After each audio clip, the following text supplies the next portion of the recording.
انا ميان وبعمل ايه؟ هات ورقه وقلم وانا احكي لك انا بعمل ايه. ده كان جزء من الحلقه اللي فاتت من تعليم رسم البورتريه. عايز تشوف الحلقه كامله هتلاقي لينك الحلقه في البايو. فيلا بينا نبتدي حلقتنا الجديده، واوعى تنسى تجيب ورقك وقلامك عشان نبتدي حلقتنا الجديده. يلا بينا. يا ترى جاهزين للحلقه الجديده ولا لا؟ جاهزين؟ طب حلو قوي. المره دي احنا معانا ورق وكل حاجه، بس المره دي هغير، بدل القلم الرصاص هاخد قلم جاف، اي قلم جاف عندكم، ازرق اخضر احمر، اي لون اي لون عندكم. زي ما انتوا شفتوا رسمت الوش، بعد كده قسمته ل3 اجزاء قد بعض. بعد كده ابتديت اعمل الحواجب، وزي ما اتعلمنا ان احنا بنرسم الحواجب ازاي، عبارة عن شعر وكأي خطوط في الاول واقفة، وبعد كده بنيمها لتحت خالص لاخر الحاجة زي ما انتوا شايفين كده. عايزين توضيح اكتر لرسم البورتريه وتشوفوا اكتر الشرح وانا على وشي بالظبط، هحط لكم لينك الحلقة تشوفوها عشان تستفيدوا اكتر لو انتوا حابين. كده احنا رسمنا العين زي ما انتوا شفتوا، ابتدينا نعمل الرموش بتاعته. وقررت المرة دي ارسم ولد، علشان انا الولاد مظلومين معايا قوي، دايما برسم البناتيت وعاملهم شعرهم وارسمهم بفساتين وكده، فقلت لا انا هدي الراجل حقه شوية وارسم له بورتريه ليه. فدي كده كبداية، ولو عجبتكم الفكرة ان شاء الله هكررها في حاجات كتيرة واشكال مختلفة قوي ان شاء الله يعني. واكتبوا لي في الكومنتات برضو عجبكم ولا لا.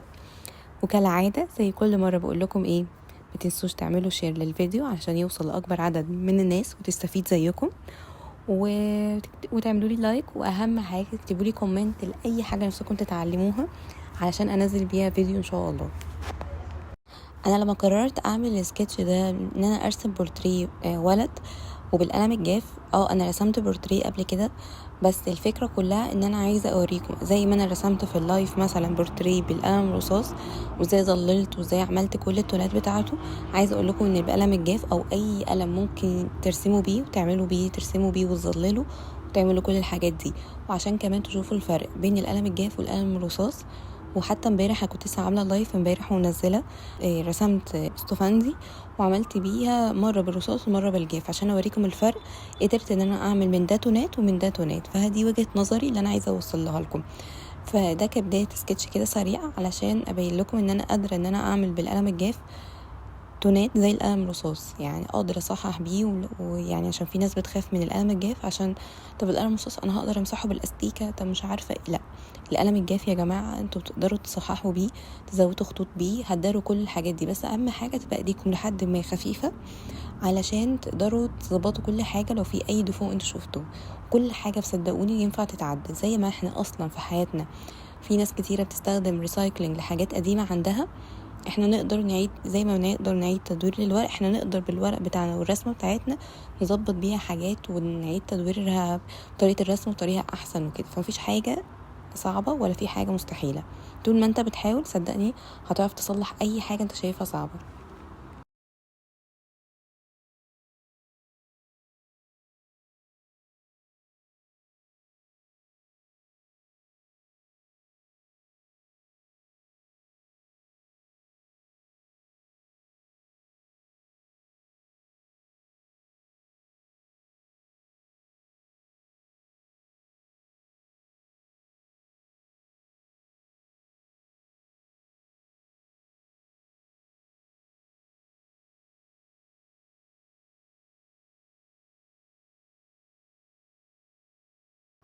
هنا وانا بعمل الشعر فكبرت الرسم من ورا شويه علشان ادي مساحه للشعر، وعلشان القوره بتاعته تبقى فيها مساحه برضو، متبقاش في حاجه واخده مساحه على التانية، يعني زي ما انا قسمت الوش 3 اجزاء يبقوا 3 اجزاء قد بعض، ميبقاش فيه حاجه غلط.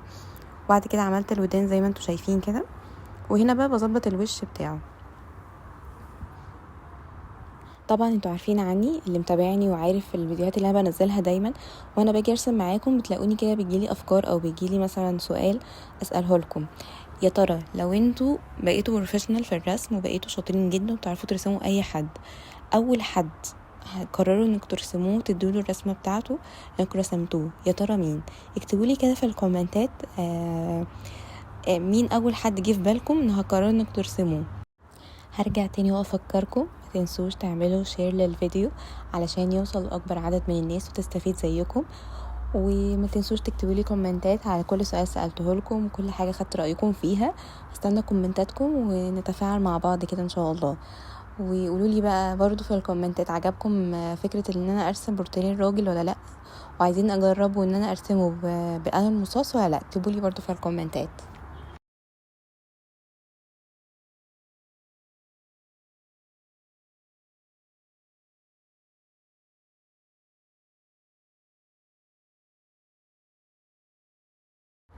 هنا بقى قررت لما اجي ارسم الدقن بتاعته هعملها كأنها شعر بس خطوط بقى، زي ما عملت فكرة الحواجب نفس الفكرة. يعني كل ما هقرب الخطوط من جنب بعض، الخطوط جنب بعض قوي هيديني درجة غامقة، كل ما ابعد الخطوط عن بعض كل ما هيديني درجة فاتحة، وهكذا. حطوا كده في دماغكم بالقلم الجاف، كل بصوا انا هنا ضيقت الخطوط جنب بعض فادتني لحد ما غامق عند المراخير. تمام. طول ما انا بوسع في الخطوط لو انتوا شايفين هتلاقوني بيدي ايه، بيدي فاتح. تمام. حطوا كده في دماغكم بالقلم الجاف وحتى بالقلم الرصاص اي خطوط بتقربوها من بعض يبقى انا قصدي اغمق. كل ما ابعد الخطوط عن بعض كل ما يديني درجه افتح، كل ما يعني اوسع الخطوط هيديني ايه درجه فاتحه جدا. اتفقنا؟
هنا بقى مرحله الشعر، انا اديت تون عام للشعر عادي، وفي نفس الوقت هبتدي بقى اغمق جزء علشان ايه، اغمق جزء فيه افتح فيه جزء عشان يديني ايه، لساعات الشعر بيبقى مش درجة واحدة في الاضاءة، فبتلاقوا فيه جزء غامق وفي جزء جنبه فاتح وهكذا.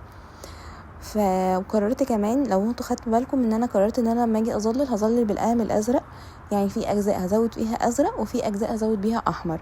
يعني لعبت بدل ما يبقى كله احمر لا حطيت معاه درجه ازرق. وقولوا لي برضو رايكم، عجبكم الفكره اصلا ولا لا؟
خطر في بالي سؤال اخر ليكم وانا برسم معاكم.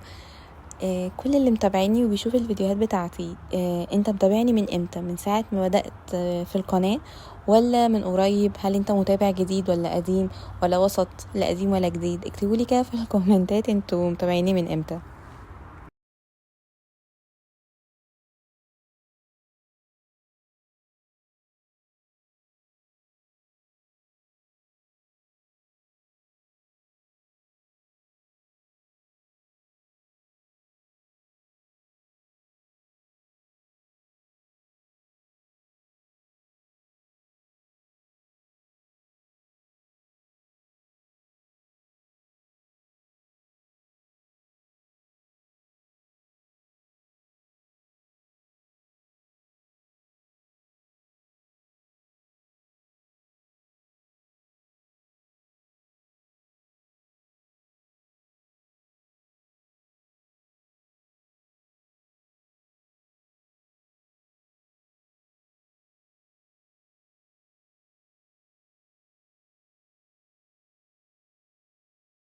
لو حد فيكم نسي يعمل شير للفيديو فشيروه علشان يوصل لأكبر عدد من الناس وتستفيد زيكم.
بتبسط قوي قوي قوي مع كل فيديو انا بنزله، وبلاقي حد فعلا استفاد منه او كتب لي كومنت حلو ان هو اتعلم حاجه جديده، او اي حد بيبقى عندي جديد في القناه انه بيستفيد مني ومستمر معايا لغايه دلوقتي. فعايزه اقول لكم شكرا لكل واحد متابعني، لكل واحد بيتفرج على اي فيديو انا بنزله. ويا رب تكونوا استفدتوا حاجه جديده من الفيديو النهارده، وما كنتش طولت عليكم، واشوفكم في حلقه جديده من كورس رسم ليبرتري مع مايان.